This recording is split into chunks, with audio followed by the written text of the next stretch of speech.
আজকে আপনাদের দেখাবো শিং মাছ আর ডাঁটা কষিয়ে ডাঁটার তরকারি রান্না করা। পাতিলটা আমার গরম হয়ে গেছে, এখন পরিমাণ মতো সরিষার তেল দিয়ে দিব।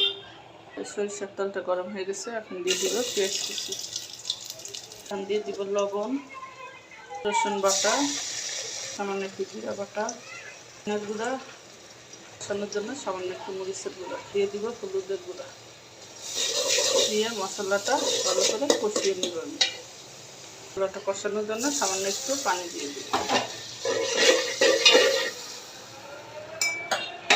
মশলাটা কষানো হয়ে গেছে, মাছগুলা দিয়ে দিব কষানো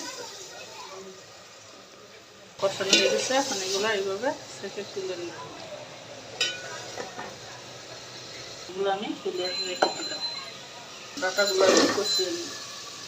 কষানোর জন্য আমি একটু লবণ দিয়ে দিব, আর একটু দিয়ে নাড়াচাড়া দিয়ে দিব, দিয়ে ঢাকনা দিয়ে ঢেকে দিব।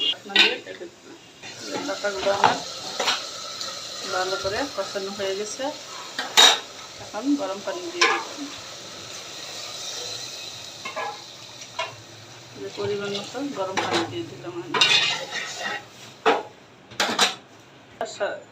যাতে পানি না লাগে একটু চিনি দিয়ে দিব, একটু লবণ দিয়ে দিব, 4টা কাঁচামরিচ দিয়ে দিলাম, দিয়ে দিব একটু জিরে ফাঁকি দিয়ে কষানো মাছগুলো দিয়ে দিব।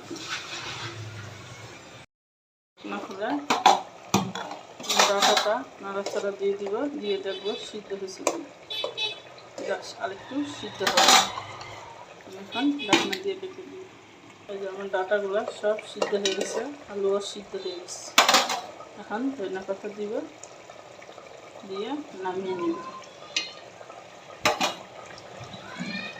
কেমন দেখতে হয়েছে আমার তরকারিটা রান্না করা, অবশ্যই সবাই কমেন্টস করে জানাবে।